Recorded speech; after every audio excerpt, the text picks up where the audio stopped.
to this? As you know, Mr. President and the CME, Mr. Ali, they've been focused on mobilizing the best and sustainable resources for driving the development of infrastructure in Nigeria. But that infrastructure is not just physical, it's also digital as well, which is why digital infrastructure is also a priority from our ministry, and we've enjoyed the support of Mr. President. That's why the FEC approved that we should lay 90,000 kilometers of fiber optic cable across Nigeria. You know, Nigerians always talk about the quality of the connectivity they get, but unfortunately, quality is tied to availability of the right infrastructure. So for us as a government, we would like to fix this once and for all. We want people to be able to have fiber-based connectivity, whether it's at home or is that in the office, in schools, at hospitals. We can't do this without investing in that infrastructure. That's what that 90,000 kilometers is about. We've designed it in such a way that we have rings across all the geopolitical zones and each state as well. Looking at what's been already built, and we're completing the ring, ensuring that every state is properly covered. And once we do that, it means fiber-based connectivity can now get to the homes. And we enjoy the support of the World Bank. The World Bank is helping us to structure the round where government is putting money into this special purpose vehicle that is going to build and operate the fiber network, but we're also then getting 51% of the total funding from the private sector as well. And the entity is then going to be managed as an independent entity, not a government-led entity. The private sector will help us ensure that it is managed in a sustainable manner and that we can recoup our money back, because people will pay for these services. So it's not one of those things where we take loans and we throw it into things that will not bring back the money. This is an investment in infrastructure that will keep giving, because connectivity is now the bedrock of everything we do in society. And, you know, Nigerians are really creative. Our creative economy is strong. Without strong connectivity, we're not going to be able to power them to the next level. We can't become smarter with agriculture without good connectivity, right? We need smart precision agriculture to be the order of the day in Nigeria. Mr. President is investing a lot in agriculture, but we also have to support it through the digital side as well. Education, we cannot truly scale education or healthcare if all these facilities are not connected. So this is a program that we consider to be extremely important. We're hoping that by the end of this year, we're in a position where we can actually start to dig. We've done the design. That design will be released at some point in the next 1 or 2 months for the public, so that people can see where this fiber will actually pass through and how they can benefit as well. What was the disposition of Mr. President? Oh, President is keen, he's keen on building future-facing infrastructure. The President wants to invest in infrastructure that will allow our economy to be able to grow. He's taking bold decisions to reform the economy, to take away where the pain and where economy is bleeding. And it's very clear, and he's made it clear to the cabinet as well, that the focus should be on growth. And this is the kind of investment that will lead to growth. There's a statistics that says if you manage to improve the quality of connectivity by 10%, it will lead to 1.35% growth in GDP. There are not that many investments that you can make that can lead to that kind of growth. Those are the things we need to do to ensure we place our economy on a platform where it can continue to grow for good. We will work with you to build a Nigeria that is not corrupt. I bring you a message of hope.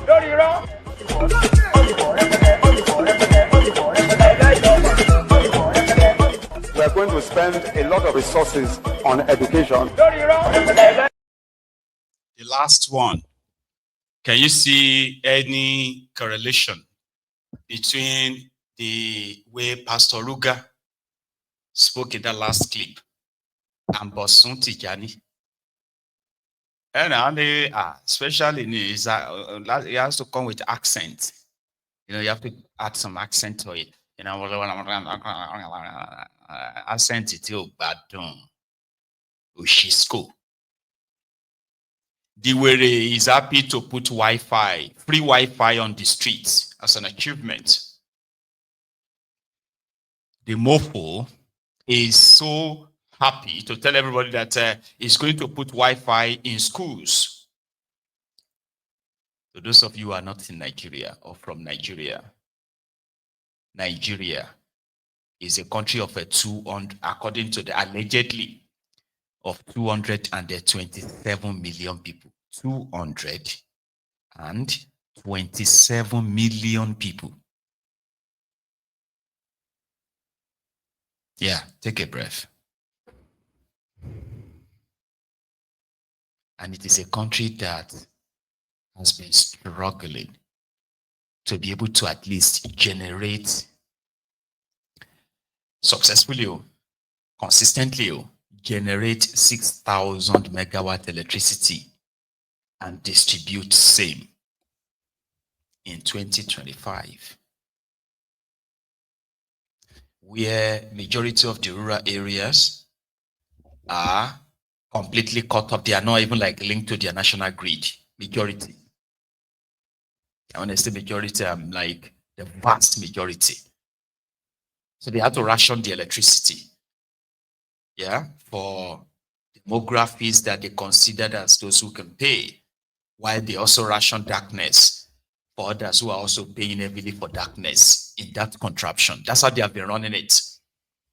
You need a country that runs on 24 hours electricity to actually be able to say you have AI data center being built. But this clown has been jumping from everywhere. He's making his money. At a point, you will think he's actually the agriculture minister.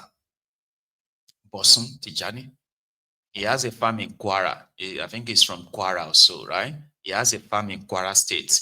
And he will go on and call this his own social media. They will tell you that social media is a garbage in, garbage out. But this guy hired handful young people to be taking crisp pictures of him, making like all these like digitally altered imagery of him, videos. It's like a celebrity, kind of. A celebrity ministerial farmer, kind of. If you go onto his page, you will see where he's promoting farm. We all need to go back to the Olushinian, you be a communication minister. Can you actually really do something that is relative to what, like I'm talking about something that is relative to what your appointment says? No. But turn the camera on. So what can you say about your meeting with the World Bank? Oh, it's been a very, very, very extremely important meeting. Mr. President said that we must focus on growth. And that is why we are using the AI to ensure that we improve agriculture AI and, all of this stuff.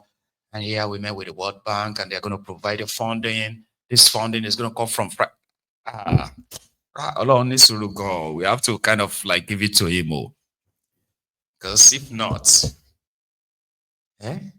waiting exactly be people's sins. Because some said that all of us who found ourselves in that contraption today, there is a chance that we found ourselves here as a punishment. Like if you believe in reincarnation, me as a Yoruba man, I am made to believe that before I came to this world, that's before they conceived me. So I was naked in front of my creator, which is God. And they have calabashes there covered. And I had to take one. Whatever I find inside is mine. And since I now, when you now open your eyes, you won't see the calabash. That's when you are born. That's when you are like, cry and say, they say, oh, congratulations to you. He's a boy, But that thing you carried obviously led you to Nigeria.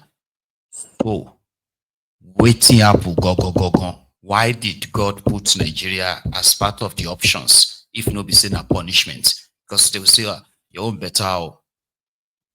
If it be Sudan, or if it be Uganda, that kind of a thing. Because when you look at the characters in charge of that place, they are beyond anything human. Thousands of people have been killed. Communities have been destroyed. Families have been destroyed. Lives have been shattered. Dreams have been destroyed. But the characters who are supposed to actually protect us are more interested in protecting those who are killing us. Who does that? How is that even normal? If nobody saying that God just won't say, well, you. Hey, Chris, come here. See, you, Chris, I will punish you next time. I will send you to Africa. Say, oh, please, God, don't send me to Africa. I say, no, I'm punishing you. So maybe maybe I was Chris. Maybe I was Chris or Chrysanthus. They come punish me and I am now Mayegun in Nigeria. Facing the battle, we say, I don't know the genesis. Whether I like it or not, I must participate. That's what we are doing. This is the battle that some people said they wish they won't leave it behind for their own children. Imagine as you are watching me right now, hey, tell yourself the truth, right? Especially those of you who have families, okay? Those of you who have children. Men, I'm coming to the women later. In this Nigeria of today, if you are watching me from Nigeria, be honest though, this won't be the first time I'm asking this, so I'm asking again. You are hustling, doing your thing. Nigeria is tough. At least you are surviving, Abi.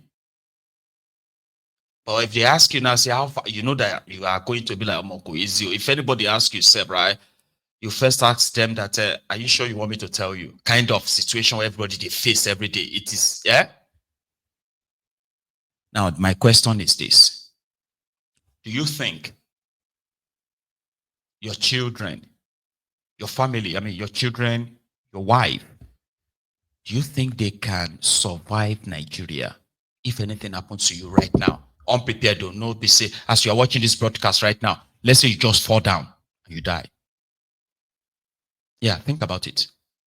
You are watching me from Nigeria right now. Even if you are not watching me from Nigeria, if you're watching me from the diaspora, and you do have family back in Nigeria that you care a lot about, yeah? So, tell me, if something happened to you now, right now, that you are no more, right now, how long do you think your family will survive, your children? How long do you think they will last before their education, their health, their future, their everything will take a new turn? How long do you think it's going to take? This Nigeria that you are looking at, oh, if things continue like this in that Nigeria, do you think your children can survive if something happens to you right now? But my own answer is no. I've got children there too. No matter how much I've probably tried, they are still so young, right? They're too young to actually face Nigeria's shege. And Nigeria's shege, they wait for people, say, you are too young. The shege no care whether you are young or not. If hunger won't kill you, if he kill you for baby. There are babies who have died because of hunger. They will just say, oh, they John Disney. Oh, she stopped eating. She's not eating well. You know, that kind of a thing. So that's how the shege is. Nobody is spared. So similarly, women, especially women who love their children so much, you do a lot to protect your children, won't you? So if anything happens to you right now in that Nigeria, do you think your children will be able to survive that place with you no more? Close your eyes and think about it. You have a house, you have houses, you've got car, or you've got money in the bank. Now, that Nigeria, the way it is, if it continues like that, just like that, do you think your children can survive it? Even though they will finally, everybody will find his way. My mama don't die, my papa don't die. And I'm still here. But Nigeria is a place where you are born into a problem that generations created, benefited from, and they insisted in keeping so that when you are born, you face the battle. You know that song, see, I don't know, say this word now, war. If I don't prepare like a warrior, bring gun, bring cutlass, bring that, bring anything, maybe say, oh, share. So the point I am making here is that we are all facing Nigeria that those who have had the opportunity of actually fixing messed up and still messing up. Well, how can you describe this? First, they told us to part with our lands so that our lives can be spared by this marauding Fulani terrorist. Then they tried to change the law by taking our land and our water from us, control of it. That didn't go down well. The military of the country, chief of defense staff of the country, has been going from one podium to another podium. So every time you give him microphone, his message is preaching is the same. Nigeria will build ranches. Ranches for who? What is the business of Nigerian army on building ranches? Ranches to placate terrorists, Musao, or Shofoni. Through targeted special purpose vehicles such as LAF Cinco, Ecolog, the Lagos Bulk Trading Company, and the produce of Lagos Fund, this program is building a replicable model that will enhance logistics, boost food production, and secure the livelihoods of countless Nigerians, not just in Lagos, but across the Federation. And I want to mention here clearly that for us, in order to address insecurity, two things are basic. We must be able to control the movement of animals across the region. In doing that, it's important that we create ranches. Ranches will do a great deal in securing our country and will prevent the conflict between the farmer herders clashes. Again, secondly, we must learn to stop killing animals crossing into farms. In the past, what is done is you arrest the animal and compensations are made. And I think if we are able to address those two things, over 65% of the challenges we're having against farmers will be dealt with. So I think that's something we should think about, and that's something we must be able to protect. Let me comment.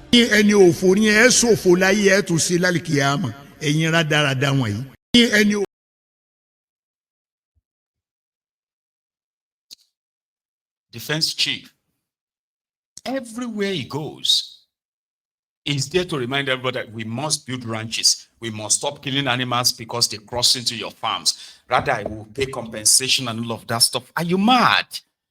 Papa, mad place in Iberia, man. And these are people who are holding very, very powerful, sensitive positions.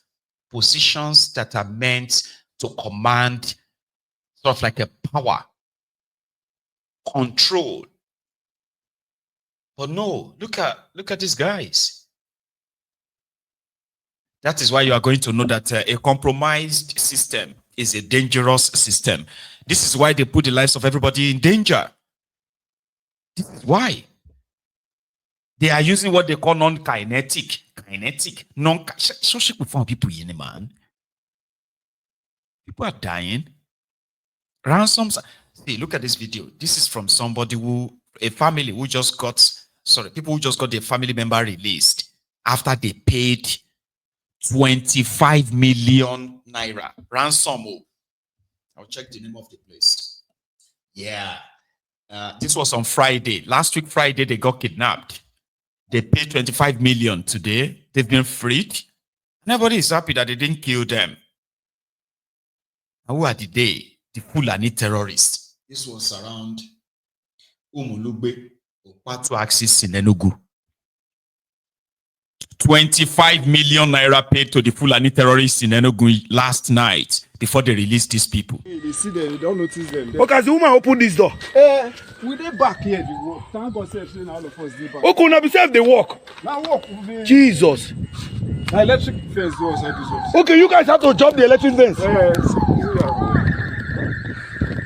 Wow, see where they come kidnap person now for Zabogwashu. I think I've already mixed the videos together. You see that one I'm playing for you, right? That one actually happened. A new kidnapped kind of kidnapping that just took place in Delta. I've mixed them up. Pardon me. They see them, they don't notice them. Okay, as the woman open this door. We dey back here, the work. Thank God, say all of us dey back. Okay, now be safe they walk. Now walk. Jesus. The electric fence was outside this one. Okay, you guys have to jump the electric fence. Yeah.